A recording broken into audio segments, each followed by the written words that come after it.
우주 설교를 안 했습니다. 지난주에도 우리 윤성 교사님이 오셔서 안 했고, 그 전주에는 우리 또 딴가지 목사가 목사 안수를 받고 또 설교를 하게 돼서 또 제가 안 하고 두 주를 설교하는 게 너무 좋았어요.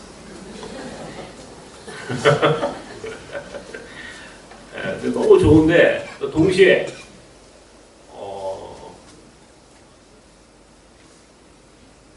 뭐라 그럴까요? 지금 이 목사가 설교를 안 하고 사는 것은 또 본인에게 도움이 안 돼요. 영적으로. 근데 일단 두 주 동안 제가 나름대로 이번 주는 무슨 설교를 할까 두 주를 마음속으로 기도를 했어요. 이제 오래된 늘 생각했던 그 이야기를 좀 더 해야 되겠다. 오늘 또 때인지라 오늘은 이 길에 대한 이야기를 좀 하려고 합니다. 여러분도 잘 아시지만 저는 이제 그런 생각을 갖고 목회를 한다. 길을 만들자, 길을 내는 목회, 길을 개척하는 교회, 공동체. 이게 늘 우리 나서 주신 하나님의 마음이고 비전입니다. 제 방에 혹시 올라와 보신 분들은 보셨는지 모르겠는데, 제 방에 전 세계 지도를 한 장을 붙여놓고, 그 위에 이렇게 써놨습니다. 성을 쌓는 자는 망한다. 그러나 길을 내는 자는 흥한다. 라고 하는 몽골의 울란바토르 외곽에 있는 돌골족의 장군이었던 도뉴쿠크 장군의 비석에 있는 유명한 비문을 거기에 새겨놨습니다. 그것은 사실은 유목민들에게만 주어지는 이야기가 아니고 어쩌면 성경의 한결같은 메시지는 성 아래에 있지 말고 길 위로 올라오라 라고 하는 것이 하나님의 명령이기 때문에 저는 늘 비문을 그것은 한 유목민들에게만 주어지는 이야기가 아니고 오늘 우리 믿는 사람들 모두에게 주어지는 특별히 나섬에게 주신 하나님의 말씀이다 라고 생각하고 이야기를 기록해놨습니다. 성을 쌓지 말고 길을 만들자. 근데 왜 이쯤에 지금 다시 왜 길을 물어야 하는가? 오늘 제목도 여기서 다시 길을 묻다. 이렇게 기록을 해놨습니다. 왜 하필이면 이쯤에 왜 다시 길의 이야기를 해야 하는가? 문득 살면서 너무 어떤 매너리즘에 빠져 있는 저 자신을 발견할 때가 있습니다.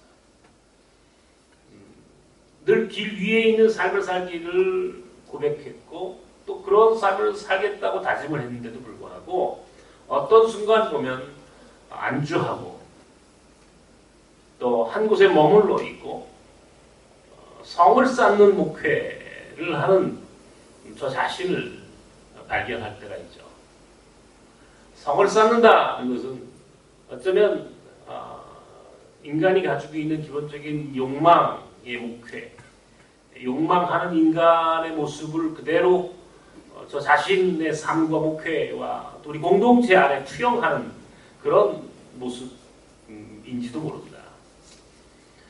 이쯤 했으면 이제는 좀 쉽게 또 편안하게 안락하게 누리며 즐기며 이런 사람들이 흔히 이야기하는 인생을 살고 싶은 욕망이 사실은 우리 모두에게, 아니 제게 있습니다.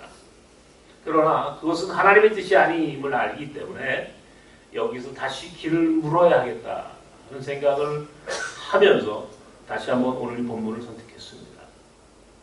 예수께서 당신이 친히 나는 곧 길이다 그렇게 말씀하셨습니다. 나는 곧 길이다. 나는 성이다. 그렇게 얘기하지 않으시고 나는 곧 길이다. 이 성이라고 하는 거 여러분 잘 아시죠? 하나님께서 당신의 아들을 하나님의 나라, 그 하나님의 나라라고 하는 그 편안한 안락한 성 안에서 우리를 구원하셨다면 과연 그 구원이 가능했을까요? 저는 그렇게 생각하지 않습니다. 하나님께서 당신이 친히 당신의 아들을 우리에게 보내셨다. 이걸 우리는 유명한 우리 이 기독교적인 용어로 이 성육신이라고 하는 표현을 씁니다. 성육신 사건. 하나님의 아들이 사람의 몸으로 이 땅에 오셨다라고 하는 표현입니다. 사람의 몸으로 육화되셨다. 몸, 우리 몸처럼 사람처럼 사람의 몸으로 이 땅에 오셨다. 그 예수를 한마디로 이 땅에 길 위에 오셔서 길 위에서 사시다가 길 위에서 죽고 당신이 스스로 길이 되셨던 분이다. 이렇게 정리할 수가 있습니다. 그러니까 하나님께서 당신의 아들을 성 안에서 이 구원의 도구로 쓰신 것이 아니라 이 땅에 길 위로 보내셔서 나그네로 보내셔서 길 위에 삶을 살다가 그리고 오늘 예수께서 친히 말씀하셨던 것처럼 나는 곧 길이다. 길이다. 나로 말미암지 않고는 아버지께로 갈 자가 없다. 내가 곧 구원의 통로다. 길이 됐다라고 하는 말에 저는 늘 주목하고 또 그런 인생을 살아야 되겠다라고 생각을 했죠. 오늘 여러분 인생이 답답하지 않으십니까? 문득 제가 어느 날 정말 하나님께 그렇게 기도합니다. 하나님, 왜 이렇게 제가 자꾸 현실에 안주하려고 하죠? 이 정도 나선의 사역이 안주해도 되고 이 정도면 충분히 할 일을 다 한 것입니까? 저는 어디로 가야 합니까? 라고 하나님께 한번 물었습니다. 그랬더니 주께서 내 안에 오셔서 대답해 주시기를 또다시 가출하라. 그렇게 대답해 주셨습니다. 나가라. 그곳에 머물러 있지 말고 길이 되라. 이렇게 말씀하셨습니다. 우리가 예수를 믿는다. 늘 그렇게 이야기하면서도 사실은 믿는다, 예수를 믿는다는 것의 의미를 너무 쉽게 내가 믿는 거니까 믿음으로 내가 구원받으니까 내가 그냥 이렇게 편안하게 안락하게 안주해서 현실에 이렇게 안주하면서 내가 믿으면 구원받겠지라고 사람들이 그렇게 생각을 합니다. 근데 정작 한번 여러분 잘 생각해 보셔야 돼요. 믿음이란 현실에 안주하는 삶이 아니고 믿음이란 늘 새로운 미래를 향해서 도전하고 나아가는, 행하는, 실천하는 그런 삶이라고 하는 사실을 여러분 기억하셔야 합니다. 예수께서 당신이 우리에게 하신 말씀이 있어요. 나를 따르라. 나를 따르라. 내가 짊어졌던 이 십자가, 그리고 이 십자가를 짊어지고 걸었던 이 골고다의 길을 너희들도 따라와라. 우리에게 그렇게 요구하시죠. 십자가를 지고 예수께서 가셨던 그 고난의 길을 따라가라. 이게 우리가 예수를 따르는 자의 삶이에요.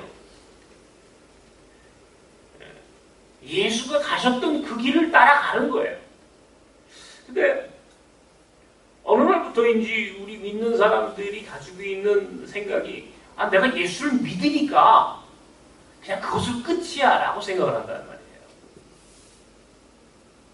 사실은 우리 인생이 예수를 믿는다라고 한다면 예수가 가셨던 그 십자가의 길을 따라가는 삶, 그 십자가의 길을 따라가는 삶을 통해서 우리의 삶이 승화되고 성화되고 그리고 예수 그리스도를 닮아가는 삶이 되는 것입니다.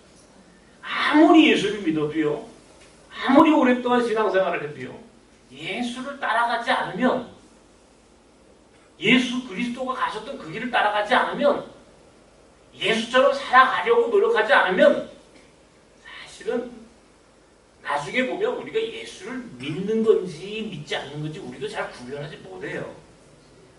정작 마지막 순간에 우리의 믿음이 사실은 믿음이 아니었다라고 하는 생각을 가는 순간이 온다는 겁니다. 늘 자극이 필요한 거예요. 우리가 신앙생활이라고 하는 것이 그냥 내가 예수 믿으니까 주일날 가서 예배 드리고 10의 1조 하고 뭐 이 정도 봉사하면 됐지라고 생각하고 그런 매너리즘에 빠져버리면 사실은 그것이 온전한 신앙생활인지에 대하여 우리 스스로 굉장히 딜레마에 빠질 때가 있다는 겁니다. 성 안에서 나와야 한다는 거예요. 아브라함으로부터 시작해서 그의 모든 자손들이 한결같이 성 안에 있지 않아요. 아브라함부터 그의 며느리였던 리브가, 그의 아들이었던 야곱, 야곱의 11번째 아들이었던 요셉, 창세기에 나오는 위대한 족장들의 이야기는 한결같이 성 안에 있을 때는 하나님 쓰지 않으시는 거예요. 길 위로 올라오라는 겁니다. 너는 너의 본토 친척 아비집을 떠나 내가 내게 지시할 땅으로 가라. 떠나가라. 이게 아브라함을 향한 첫 번째 메시지예요. 떠나가라는 거예요. 그의 나이가 75세가 되었지만 하나님은 아브라함을 길 위로 올라오시도록 명령하셨어요. 75년 동안 그가 살았던 갈대아 우르라고 하는 성 안에 편안하게 살다가 늙어서 그렇게 아무렇지도 않은 인생으로 살다 죽기를 원치 않으시고 비록 그의 나이가 많지만 그를 길 위의 인생으로 올라오라는 겁니다. 리브가라고 하는 여인은 성경에서 가장 CEO적인 여인이다. 그런 표현을 써요. 가장 주체적인 인생을 살았던 여인이 리브가입니다. 리브가는 그의 남편이 되었던 이삭이라고 하는 남자를 사실은 한 번도 본 적이 없어요. 말만 들었어요. 그 당시에 그런 결혼이 거의 불가능했었을 겁니다. 근데 리브가는 주저함이 없이 이삭을 선택하는, 결단을 하고 순종을 하는 길 위에 있는 삶으로 그의 인생을 바꿔요. 패러다임을 바꿔요. 그때 리브가가 얼마나 위대한 인생의 주인공이 됩니까? 아브라함의 족보에 올라가는 며느리가 되는 거예요. 야곱의 어머니가 돼요. 야곱이라는 이가 아무리 성공하고 싶고 축복받은 인생이 되고 싶어도 그가 성 안에서는 결코 축복을 얻지 못합니다. 그는 어차피 둘째 아들이에요. 그의 형 에서를 자기 형 에서가 있는 한, 자기 형 에서가 존재하는 한 결코 그는 장자권을 얻을 수가 없어요. 아버지로부터 아무리 아버지를 속여서 축복의 기도를 받아도 그는 축복권을 얻을 수가 없어요. 장막 안에서는, 성 안에서는 운명을 바꿀 수 없는 거예요. 운명을 바꾸기를 원한다면 나와야 한다는 거예요. 성 안에서 나와 길 위에 있는 인생으로 인생의 패턴을 완전히 바꿨을 때에 야곱이 축복받은 인생이 되는 거예요. 그래서 성경에서 가장 축복의 상징이 되었던 사람이 바로 야곱인데, 바로 그 야곱이 축복의 상징이 될 수 있었던 것은 그가 성에서 길 위로 올라왔을 때 야곱이 축복의 상징이 될 수 있었던 거예요. 야곱의 11번째 아들이었던 요셉이 만약에 야곱의 그늘 밑에서 야곱의 사랑만을 받고 그렇게 편안하게 살았더라면 성경에 나오는 요셉이 될 수 없었어요. 요셉이 그렇게 위대한 구약의 예수 그리스도의 모형, 모델이 될 수 있었던 이유는 그가 원치 않았지만 자기 형들에 의해서 애굽으로 팔려나간 거예요. 아버지의 그늘, 아버지라고 하는 그 성 안에서 밖으로 나갔을 때서야 비로소 요셉이 애굽의 총리가 되는 성공한 나그네의 인생을 살 수 있었다는 거죠. 한결같습니다. 끝까지 잊지 말아야 할 것은 성 안에 있는 인생을 하나님 쓰지 않는다는 거예요. 성 안에서 길 위로 올라올 때에 우리의 삶이 아브라함처럼 리브가처럼 야곱과 요셉처럼 모세처럼 예수님처럼 바울처럼 그렇게 하나님이 쓰시는 인생으로 우리를 인정하신다는 거죠. 자, 이런 하늘의 원리를 적어도 우리가 아는 사람들인데 제가 그런 원리를 아는 목사고 그런 인생과 그런 목회를 하겠다고 나그네를 섬기는 나선의 목회를 하는 사람인데 불구하고 시간이 지나면요 또 안주해요. 편안하게 여기가 좋사오니 그래. 누리고 싶어요. 또 뭔가를 하는 게 부담스럽고 머리가 아파요. 그러니까 이제는 그만해야지 라고 하는 생각으로 안주하는, 그래서 일종의 자기 매너리즘에 빠져서 그냥 그렇게 하루하루 아무런 고민과 생각이 없이 또 보내는 거예요. 그러다 문득 저를 돌아보는 겁니다. 내가 지금 어디에 있지? 내가 지금 뭐 하는 거야? 요즘 제가 그런 생각을 하고 있다는 거예요. 2주 동안 설교 안 하면서 가만히 제 방에 앉아서 가만히 생각해 보니까 내가 지금 요새 뭐 하고 있지? 어떤 분들은 또 뭐 그렇게 얘기하실 분도 있어요. 또 뭐 심심하시군요.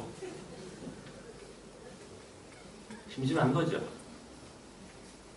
그러니 이 짧은 인생을 이렇게 심심하게 살아서 되겠습니까?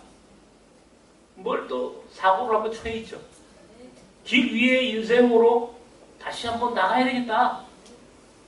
그런 생각을 해봤다는 겁니다. 그래서 여기에서 이 즈음에 길을 물어야 되겠다. 길을 물어야 되겠다. 오래전부터 우리가 생각했던 새로운 선교 공동체가 있습니다. 오늘 바로 제가 칼럼했었던 바로 길 위의 선교사들이라고 하는 새로운 선교 공동체입니다. 제가 오랫동안 우리가 나선의 목회를 해왔고 또 그 가운데 6년 전에 뉴 라이프 미션이라고 하는 시니어 선교회를 시작을 했죠. 6년 동안 뉴 라이프 미션이라고 하는 시니어 선교회가 나름 의미 있고 또 많은 역할을 해왔습니다.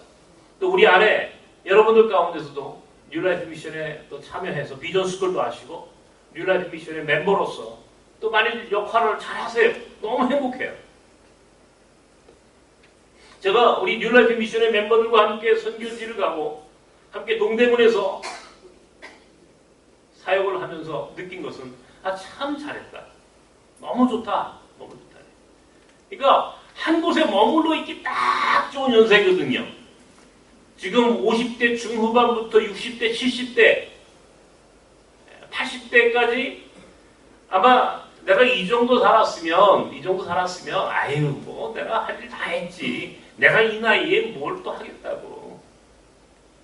그런 생각을 하기 딱 좋으신, 그리고 또 세상이 또 그걸 그렇게 이야기를 해요. 아무것도 하지 말라고. 아무것도 하지 말고 그냥 편안하게 이제 즐기시죠. 연금 받는 분들은 연금 받아서 편안하게 세계 여행이나 하고 손자나 보고 친구들 만나서 골프 좋아하는 분들 골프 치고 맛있는 밥 먹고 떡집에서 속닥속닥 수다 떨면서 그렇게 살다가 죽으면 되지 뭐 라고 사람들이 대부분이 생각해요. 그런데 제가 뉴라이프 미션을 시작하면서 그러지 마시라. 그렇게 살지 마시라. 조금은 아직은 끝나지 않은 인생이니까 하나님께서 원하는 것은 결코 여기서 남아있는 인생 그렇게 사는 게 아니라는 거죠. 하나님 원하는 삶으로 다시 성 안에서 길 위로 올라오시라고 자꾸 시니어들에게 요구했더니 이야기했더니 그분들 가운데 이게 게임분들이 있단 말이에요. 올라오셔요. 올라오셔서 함께 으쌰으쌰 하고 선교제 하는 거예요. 지난 3월 달에도 제가 다리가 발바닥에 이렇게 상처가 났음에도 불구하고 제가 그분들 모시고 터키와 그리스와 이스라엘을 갔는데 너무너무 사역을 잘 하시는 거예요. 야 멋지다. 갔다 오셔서 이제 터키와 그리스 무슬림 난민들을 선교하는 새로운 선교 공동체를 하나 만들어서 이제는 터키 그리스 선교 공동체는 당신들이 잘 운영해 보십시오 라고 딱 던져드렸더니 얼마나 잘하는지 말도 못해요. 아주 정말 에너지가 충만하세요. 속으로 참 잘했다. 너무 좋다. 이번에도 이제 5월 말에 블라디보스토크로 이 탈북자 평화캠프, 북한 통일을 준비하는 평화캠프를 준비하는 새로운 또 미션 하이웨이를 한번 가자 했더니 또 많은 분들이 신청하셔서 또 가기로 했습니다.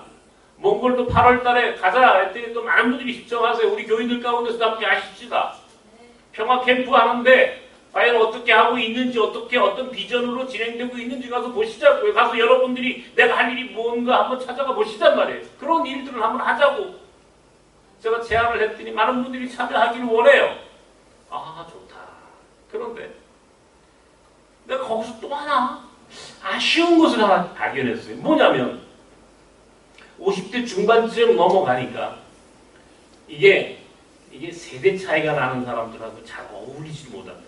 한 40대, 50대 초반에 있는 분들이 참여를 하면 이게 너무 또 이게 세대 차이가 나는 거예요. 요새는 세대 차이가 한 6개월마다 세대 차이가 난다고 그러는데 이게 6개월이 아니라 한 10살, 20살씩 차이가 나시잖아요. 50대 초반에 있는 분들하고 한 70대신 분하고 같이 뉴라이프 미션 하니까 저분은 뉴라이프 하는 게 맞는데 나는 아직 아닌데 이런 분들도 종종 계시고 목사님 저는 좀 젊은데요. 젊은 사람들이 할 수 있는 거는 좀 따로 그래 오랫동안 이런 모습들을 주변에서 만나고 보고 듣고 하면서 이분들을 위한 새로운 선교 공동체가 하나 있어야 되겠구나.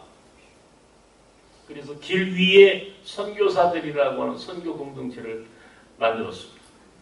길 위에 선교사들. 말도 그냥 길 위에 선교사. 길 위에 선교사. 뉴라이프 미션이 시니어 선교사라면 길 위의 선교사들은 조금 젊은 30대, 40대 그 나이를 제한하는 거 아닙니다. 죄송합니다, 여러분.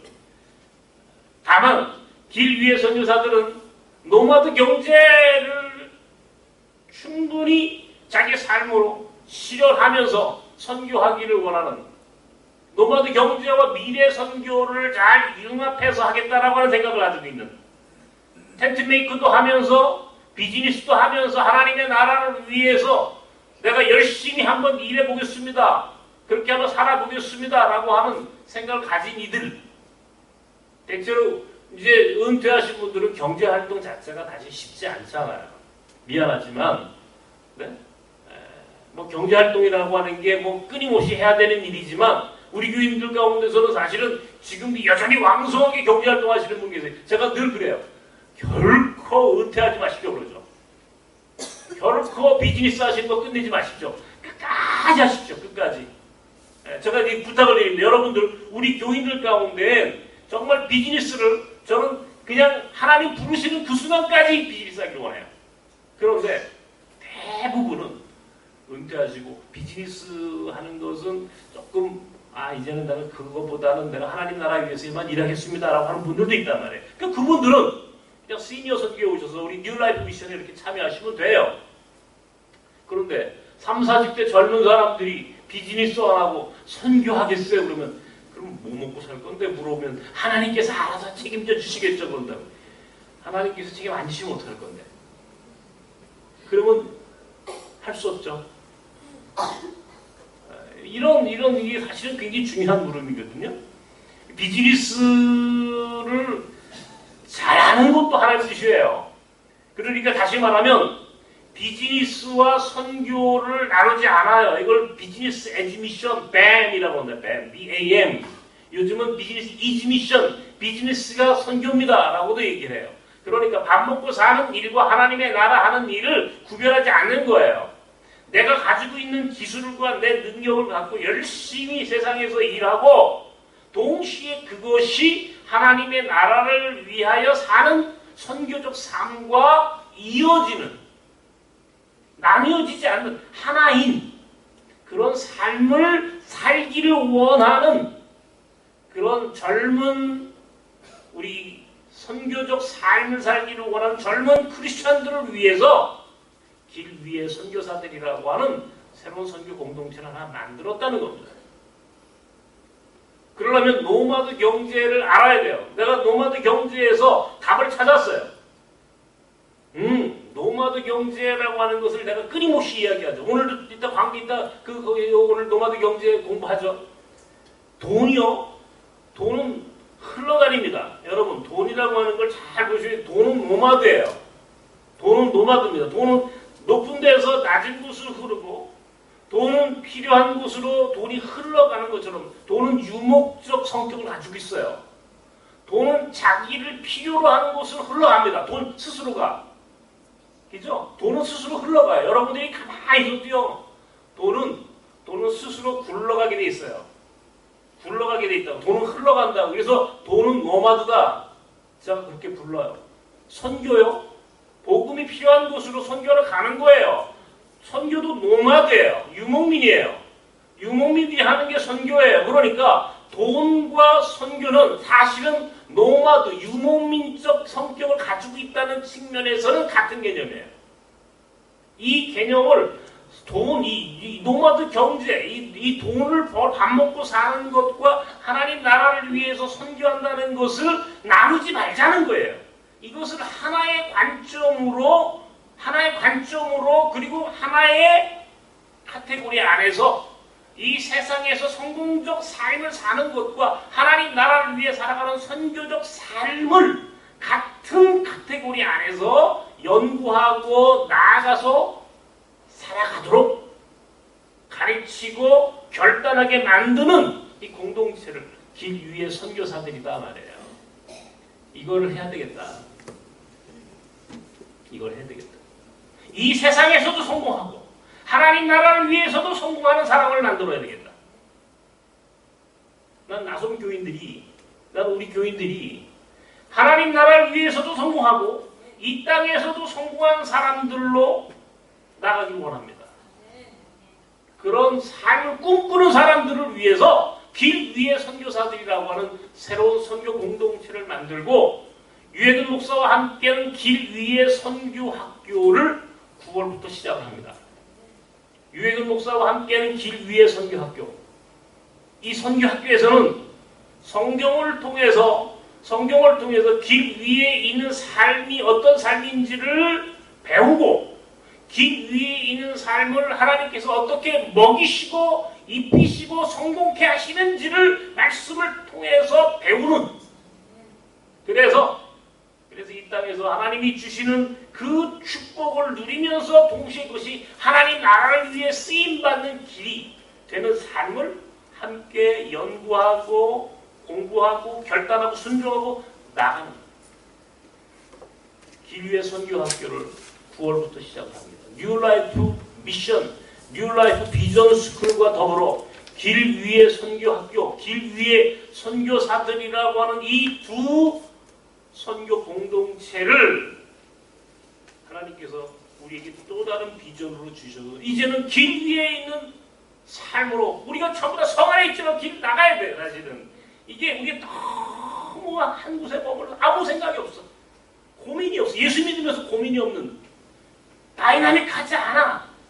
그냥 하루하루 밥 먹고 사는 것, 그것 외에 아무것도 느낌이 없는 이런 신앙인들의 삶을 지금 그런 그 성 안에 있는 삶을 좀 뛰어넘는 길 위에 올라오는 신앙인들로 자꾸자꾸 우리가 그래서 이제는 제가요 이제 어디가 설교할 때마다 제가 이제 설교 제목을 그렇게 정합니다. 우리 교인들한테는 제가 이런 얘기하지만 밖에 나가서 성 쌓는 자는 망한다. 길 위에 올라오는 자만이 성한다. 흥한다. 제가 설교 제목을 아예 그렇게 정해놓고 와봐요. 그래서 성 안에 있지 마십시오. 길 위로 올라오십시오. 그러면 많은 분들이 이제 목사님 제가 너무 쉽게 예수 믿었는데 이제 성 안에 있는 신앙인이 아니라 길 위에 있는 신앙인으로 막 자극받았다고 막 찾아오는데 정작 가만히 보니까 내가 우리 교인들한테는 그 얘기를 많이 안 했나 봐요. 우리 교인들은 여기가 좋사. 하긴 뭐 여기 좋지도 않아. 그냥 그것도 아닌 것 같아. 아무 생각이 없는 것 같아. 어떤 때 보면. 이러면 안 되겠단 말이에요. 성 위로 올라오세요. 아니 길 위로 올라오세요. 성 안에 있지 마시고 깨세요. 생각을. 자꾸 안주하려고 그래. 그죠 여러분들? 자꾸 좀 쉬운 쪽으로 가고 싶은 거예요. 쉬운 쪽. 편안한 쪽. 길 위에 선교사들의 참여하기를 원하는 우리 나선 교인들을 이제부터 우리가 그 사역을 9월부터 시작을 합니다. 지금부터 모임을 갖습니다. 그 모임을 지금도 준비하고 있어요. 제가 커리큘럼도 준비하고 어떻게 하면 길 위에 있는 선교, 길 위에 선교사들이라고 하는 이 새로운 선교 모임을 제대로 한번 시작해 볼까 계속 준비하고 있습니다. 마음으로 기도하면서 오늘 그래서 칼럼을 써서 올렸어요. 여러분 읽어보세요. 나중에. 두 번째는 길을 가다가 예수를 따라가는 길이 맞는데 예수가 가셨던 그 십자가의 길 나는 곧 길이다. 그러면 예수가 가셨던 그 길 따라가면 되는 거야. 근데 그 길 따라가는데 갑자기 길을 잊어버릴 때가 있어요. 양갈래 길이 나올 때가 있어. 어떤 때는 이쪽 길인가 저쪽 길인가 헷갈리는 거예요. 오른쪽으로 가야 돼 왼쪽으로 가야 돼. 여러분 요즘 이제 내일 모레 선거입니다.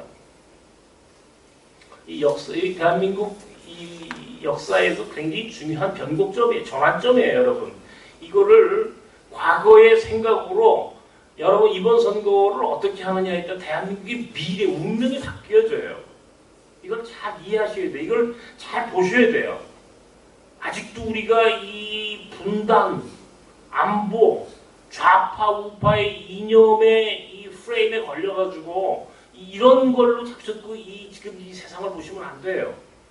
지금 이 상황에서 우리가 누구를 지지하느냐, 이게 지금 우리가 딱 그 시점에 있는 거하고 똑같은 거예요. 어쩌면. 자, 한번 보십시다. 우리가 지금 이 길 위에 있는데 사실은 어디로 가야 하는지 잘 몰라요. 두쪽 양갈래 길이 딱 나왔어 지금. 이 왼쪽으로 가야 될지 오른쪽 가야 되는지 이쪽으로 가야 되는지 저쪽으로 가야 되는지 모르는 거예요. 어디로 가야 돼요? 잘 몰라요. 잘 몰라요. 내가 가면 되겠지. 아니에요. 그렇지 않아요. 예수를 따라가는데 예수가 가셨던 그 길을 가는데 우리는 그 길을 가고 있다고 생각을 했는데 어느 순간에 길을 잊어버릴 때가 있어요. 틀림없이 길을 잊어버립니다. 인간이라고 하는 것은 길을 잊어버리는 동물이에요. 원래 한참 가다 보면 내가 지금 어딜 가고 있지? 자기도 모르게 가고 있어요. 뭔가를 물론 가긴 가는데 어느 길을 가는지 모르는 거예요. 지금 가는 길이 옳은지 그른지도 모르는 거예요. 이럴 때 기준이 있다는 거예요. 기준. 길을 선택하는 기준이 있다는 거예요. 뭐냐면요. 그 길을 선택하는 기준이 뭐냐면은요. 예수라면 예수님이라면 어떤 길을 선택할까? 예수님이라면 이쪽인가 저쪽인가를 예수라면 나라면이 아니고 내 입장에서 결정하는 게 아니고 예수라면 어떤 길을 갈 것인지를 생각하고 결단하라는 거예요. 예수님이라면 성경에 나와 있잖아요. 복음서에 예수님이 사셨던 삶, 예수님이 사랑했던 사람들, 예수님이 누구 사랑하셨어요? 가난한 사람들, 소외당한 사람들, 병든 사람들, 장애인들, 이방인들, 나그네들. 자, 예수님이 그 사람들을 목회하셨어요. 잘 보세요. 사복음서에 예수님이 목회했던 사람들이 누구냐 말이에요. 예수님이 관심 가졌던 사람이 누구냐 말이에요. 병든 사람 치료했어요. 장애인들 사랑해 주셨어요. 이방인들과 함께 했어요. 가장 소외당한 여자들, 사마리아 여인 같은 다른 사람이 돌보지 않는 마태 같은 세리, 삭개오 같은 세리장, 죄인들, 세상 사람들이 거들떠보지 않는 가장 낮은 곳에 있는 사람들이 예수 그리스도의 목회의 대상이었어요. 그러니까 자, 지금 누구 지지할 것 같아요? 누구 지지할 것 같아요? 예수라면 지금 오셔가지고 2017년 대통령 선거에 와가지고 예수라면 누구 찍을 것 같아요? 당연히 그쪽 사람들, 이 땅에 가난하고 힘없는 작은 자들과 함께 하겠다고 약속한 사람을 지지하는 게 예수가 선택하는 사람이에요. 답은 나와 있는 거예요. 예수라면 누구 찍을까? 딱 보면 나와 있잖아요. 예수라면 누구 찍을 것 같아요? 예수가 찍는 분이 기독교인이 찍는 사람이에요. 이 세상 사람들이 말하는 게 아니고 예수라면 어디를, 누구를, 어떤 길을 갈 것인가 이걸 생각하라. 예수가 기준이야. 예수님이 기준이에요. 우리 교회에 내가 오래전에도 한번 그런 얘기를 했었습니다. 제가 강변역에 목회할 때인데 뭐 그때야 뭐 정말 그때부터 목회할 때 있었던 교회들이 지금 몇 분 안 계세요. 그때 뭐 대부분이 젊은 청년들이 이제 중심이 돼서 봉사하고 섬기던 그런 공동체였는데 하루는 장신대 학생 하나가 자기 친구 따라와서 장신대 학생인데 자기 친구 따라 구경 왔어. 우리 공동체를. 우리 지하실에 있었어요. 지하실로 구경을 온 거예요. 내가 물었어요. 여전도사야. 근데 정작 우리 교회 방문한 그 친구보다 그 친구를 따라온 친구가 내 눈에 딱 들어오더라고. 왠지 모르게. 가만히 얘기를 들어봤어요. 굉장히 탁월한 친구야. 굉장히 탁월한 친구야. 아주 뭐 장신대가 영어 설교를 동시 통역을 했어요. 영어 설교를 동시 통역하는 정도의 영어를 잘해. 뭐 찬양도 얼마나 잘해. 뭐 성격도 너무너무 밝은 거예요. 제가 가기 전에 자네 우리 교회에 와서 외국인 사역하는데 봉사할 생각 없나? 제가 그랬어요. 내가 이제 그 친구가 오면 힘이 되겠더라고. 우리 그래도 외국인 사역이라는 게 그 영어도 좀 하고 우리 교인들 가운데 영어 하는 분들이 많지만 그때만 하더라도 그렇게 많지 않았어요. 젊은 친구들만 영어를 좀 하고 그러니까 이게 그렇게 이제 언어의 능력도 있고 은사도 있고 찬양도 잘하고 이 섬길 줄 아는 친구 와서 봉사하면 너무 좋잖아요. 우리 교회에. 그것도 장신대 신대원 학생인데 우리 교회 와서 봉사할 생각 없나 그랬더니 가면서 한다는 얘기가 뭐라고 그러냐면 기도해 볼게요 그러더라고요. 근데 제가 참 믿음이 없는 사람인지 예수 믿는 사람들이 빠져나가기 좋은 표현 중에 하나가 기도해 볼게요. 나 안 믿어 그거를. 안 믿어. 내가 잘 그게 믿어지지 않더라고. 그러니까 예수 믿는 사람이 싫어요라고 하는 말 대신에 쓰는 말이 기도해 보고요. 싫어요라고 하는 말은 그냥 앞에서 놓고 말하기 민망하니까. 네? 기도해 보고요. 기도해 보고 온다 그러면 안 온다는 얘기예요. 실제로. 근데 한 주 지나 두 주 지나 안 오더라고. 아무 연락이 없어요. 에이, 기도해 본다는 거 보니까 뭐 안 오겠지.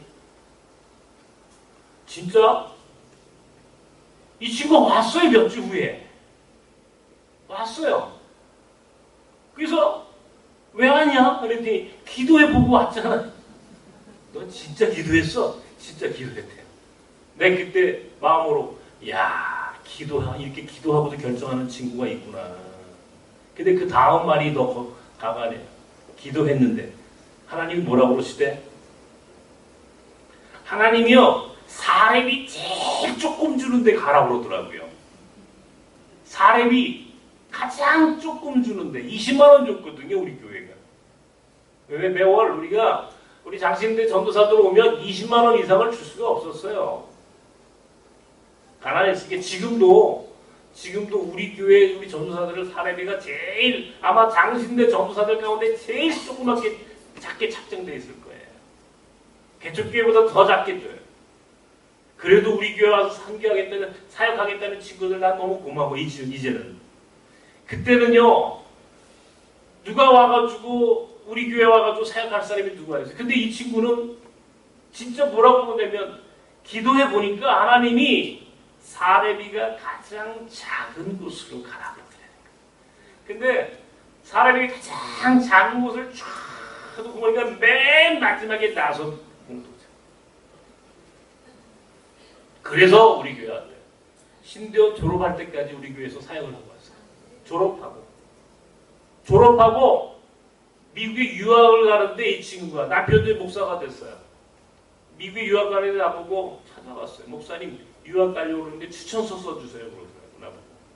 야 추천서는 장신대 교수님들이 쓰는 거야. 내가 쓰는 게 아니야. 그랬더니 나보고 뭐라고 하냐면 목사님이 쓰는 추천서가 진짜예요.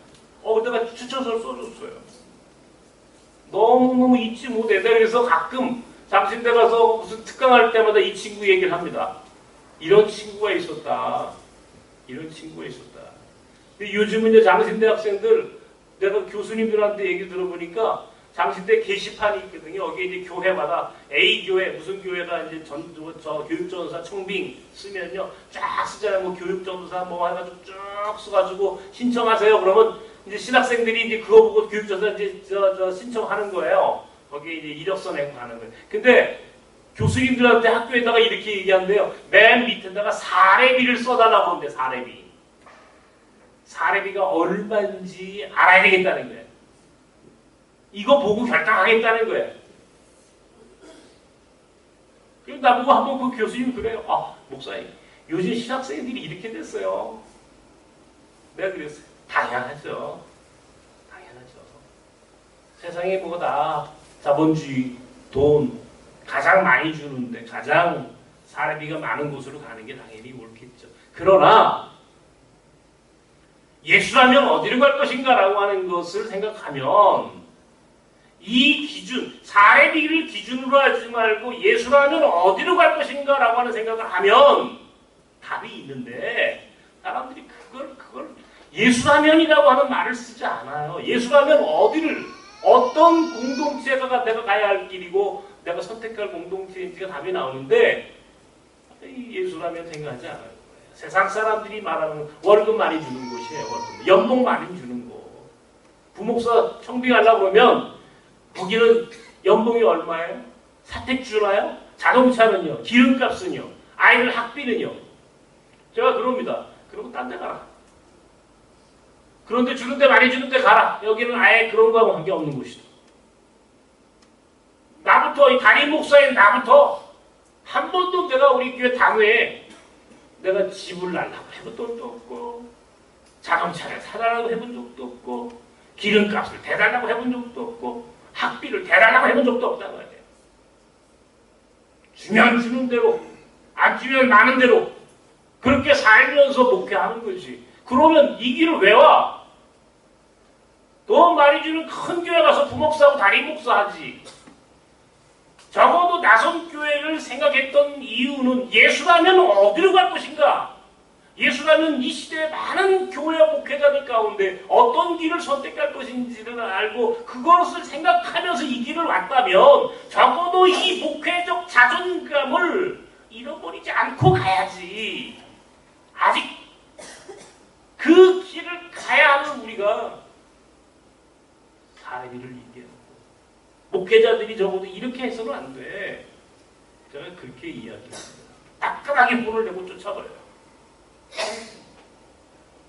제가 지난주에 우리 뉴라이프 미션에 있는 우리 회원들과 함께 증도, 전라남도 신안의 증도라고 하는 곳을 갔다 왔습니다.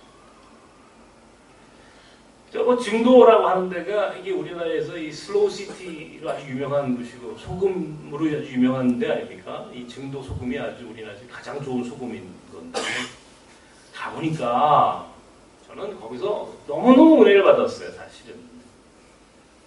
왜 은혜를 받았냐면 거기가 바로 기독교 순교지예요. 한국 기독교 순교지. 문준경 전도사라고 하는 전도사가 거기서 목회를 하다가 순교를 했어요.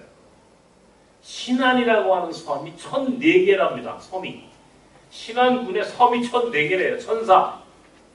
그런데 제가 놀란 것은요. 그 지역의 기독교인이 90%예요. 90%. 증도의 기독교인이 90%예요. 그분이 문준경 전도사가 신안군에서 100개의 교회를 개척했답니다. 여전도사 혼자서. 그런데 내가 그 여전도사님 문준경 전도사님의 순교의 이야기를 듣고는 교회를 개척한 것도 물론 아름답고 정말 아름답고 귀한 사역이었지만 마지막에 순교하는 그 모습이 너무 감동이에요. 6.25 이 전쟁통에 이제 이 북한 공산당이 내려와서 이제 그 섬에 있는 사람들을 다 죽이는 겁니다. 이 문준경 전도사는 이제 잡혔다가 목포에까지 나가서 다시 살아났어요. 어쨌든 간에 우여곡절 끝에 이제 그분은 목숨을 건졌어요. 문준경 전도사가 목포에서 문준경 전도사 목포에 이제 국군이 내려오는 바람에 공산주의자 도망가버리고 문준경 전도사는 거기서 살아남았어요. 중요한 것은 자기가 목회했던 증도에 있는 사람들은 여전히 섬이다. 거기는 북한 공산당들이 와가지고 아직도 섬에 있는 기독교인들을 죽이려고 그러는 거예요. 그 당시에 문준경 전도사가 증도로 가는 거예요. 거기는 이성봉 목사라고 하는 분이 문준경 전도사에게 가지 마라. 가면 당신 거기서 죽어. 거긴 아직도 공산주의자들이 있어. 섬이기 때문에 거기 가면 죽게 돼 있어. 그때 문준경 전도사가 뭐라고 그러냐면 거기엔 우리 교인들이 있습니다. 우리 성도들이 있습니다. 내 양들이 있습니다. 내가 여기 있으면 살지만 내 양들이 거기서 죽어가는데 내가 여기 있어야 하겠습니까? 그러면서 홀로 증도로 들어가는 거예요. 섬으로. 아니나 다를까요? 공산주의자들이 문준경 전도사를 체포합니다. 그리고 새끼줄로 묶어서 끌고 나오는 거예요. 그때 그 문준경 전도사가 공산주의자들에게 이렇게 얘기했답니다. 나만 죽여라. 나만 죽여라. 내 영적인 딸, 우리 교인들, 그들은 아무 죄 없는 살려라. 나만 죽여라. 거기서 비참하게 순교를 당했다는 그 순교토를 받았어요. 제가 거기서 제가 혼자 그런 생각을 했습니다. 나라면 문준경 전도사의 상황이 나와 내가 그 상황이었다면 나는 과연 이 작은 여전도사처럼 나는 내 목숨을 버리고 여기서 순교할 수 있을까? 내가 오지 않아도, 목포에서 오지 않아도 누가 뭘 할 사람이 없어요. 거기서 있으면 살아. 여기 가면 죽어. 근데 그 문준경 전도사는 죽음의 길을 선택해. 예수라면 아마 문준경 전도사 같은 선택을 했겠죠. 그러니까 예수님이 우리를 위해서 십자가를 지신 겁니다. 그가 골고다에서 죽으신 거예요. 예수라면 이라고 하는 이 물음은 영원히 우리가 잊어버려서는 안 되는 우리 인생의 수도 없이 길을 잊어버렸을 때마다 우리가 물어야 할 가장 근본적인 물음이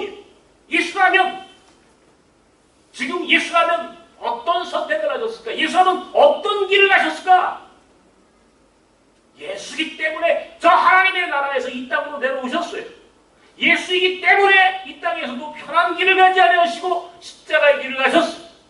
예수이기 때문에 그런 골고다 언덕에서 죽임을 당했던 거예요.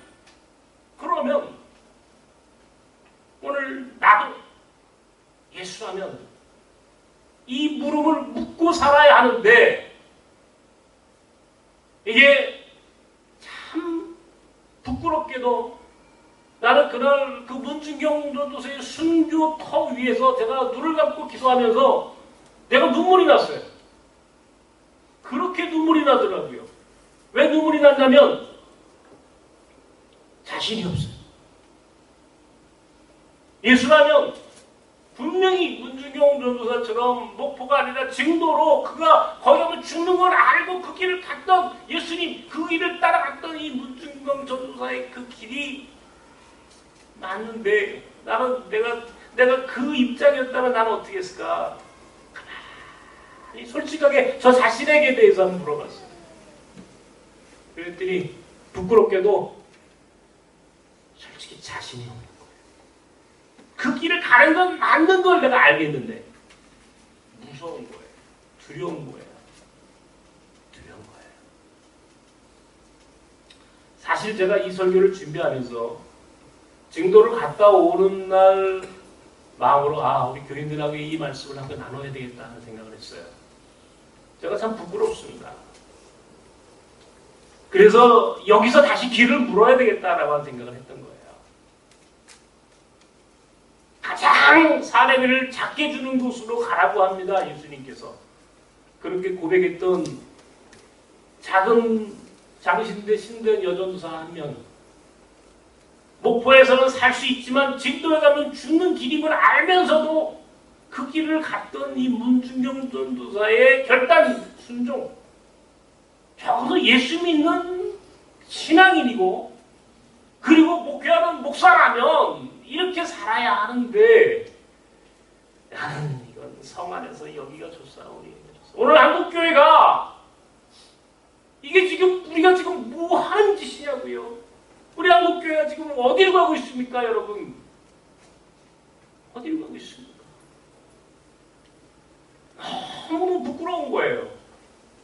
그러니까 세상 사람들이 교회가 개혁의 대상이 돼버리고 말았어요. 개혁의 주체가 되어야 하는데 손가락질 당하는 개혁의 대상이 가장 먼저 개혁되어야 할 대상이 누구냐 그러면요. 기독교라고 그래요. 이제는. 교회가 개혁하지 않는 거예요. 교회 안에 울타리에 다 갇혀서 우리 교회가 얼마나 큰데 우리 교회가 얼마나 유명한데 우리 목사님이 얼마나 능력이 있는데 이런 것만 자랑하는 교회가 돼버리고 말았어요. 예수가 가셨던 그 길을 가야 되는데 예수라면 지금 이 역사 속에서 어떤 길을 선택할지를 결단하고 나가는 어떻게 하면 내가 권력에 붙어서 내가 좀 더 많은 것들을 얻을까 이 생각을 하고 있는 오늘 교회와 이 오늘 나 같은 목회자들이 이게 정말 이 큰일 났구나. 제가 그 생각을 부끄럽지만 고백합니다.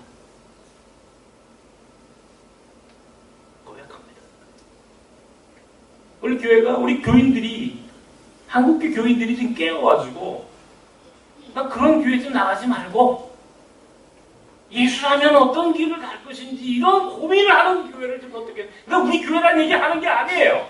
정말 그런 교회 있으면 여러분 다 그거 가셔도 좋아. 나부터 지금 길을 물어야 되는 거예요. 유해근 목사부터 지금 깨어서 다시 그 길을 갈 수 있도록 결단하고 예수라면 어떤 길을 갔을까라고 하는 걸 그 고민을 하면서 목회할 때가 됐어요. 지금. 그러지 않고 이거 내 거야. 이 기득도 이거 내가 가졌던 거 제발 우리 한국교회가 이제 그런 부분에서 영적으로 깨어서 십자가의 길을 갔던 예수님 따라가고 예수라면 이 헷갈리는 세상에서 어떤 길을 갈 것인지를 결단하고 그 길 따라가는 담대하고 용기 있는 신앙인들이 그러니까 예수 믿는 사람들이 많아도 소용없어요. 가장 용기 있고 구별된 창조적인 소수만이 하나님 나라 위해서 쓰임 받는 거예요. 교인 수 많다, 무슨 교회 크다, 우리 교회가 무슨 브랜드가 유명한 교회고 우리 목사님이 굉장히 능력 있는, 이게 우리를 구원해 주지 않아요. 이것 때문에 한국 교인들이 아직도 자기 믿음 속에 헷갈리고 속고 사는 그 수많은 영적 무지 가운데 살아가는 우리 교회가 이거 빨리 깨어나가야 되는 거예요. 내가 오늘 여러분께 과감하게 얘기합니다. 저는 지금 길을 묻습니다. 정말이. 예수라면 어떤 길을 선택할 것인가, 이 나선교회에 대하여도 나는 지금 물어요. 내 개인적으로 가슴속에서 계속 질문합니다. 하나님, 내가 나선교회를 어떻게 해야 합니까? 나선교회 다니면서 계속 해야 됩니까?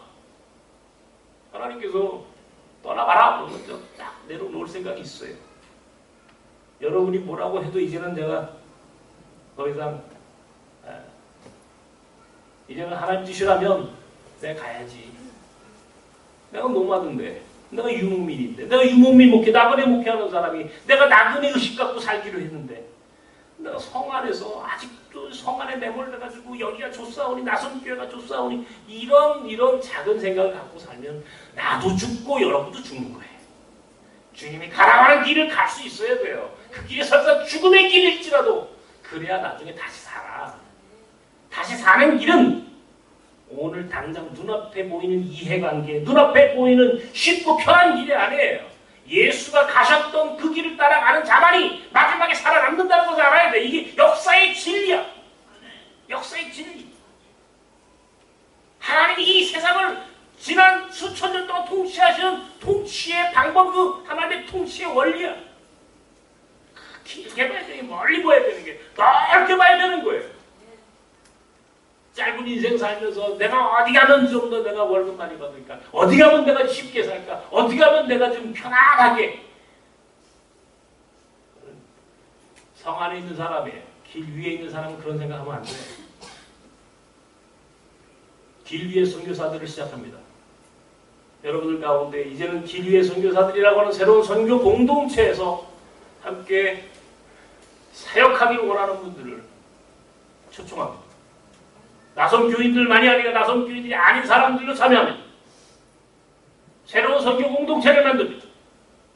동시에 예수라면 어떤 길을 갈 것인지를 깊이 생각하고 이제는 결단하고 함께 가야 합니다. 나선 교인들은 적어도 그런 인생을 살아야 돼요. 그게 복받은 사람이에요. 결코 지금 당장 여러분 쉽게 산다고 이 복이 아니에요. 가장 복받은 사람은 하나님이 인정하는 삶이에요. 하나님이 인정하는 삶은 지금은 죽는 길이지만 영원히 사는 길을 선택하는 사람이에요. 나는 그 길을 선택하려고 해요. 그 길을 가겠습니다. 그 길을 함께 걸어가는 여러분 나선 교인들 되길 주님의 이름으로 축원합니다. 하나님, 우리 나선 교인들이 가야 할 길이 어딥니까? 예수님이 가셨던 고난의 길.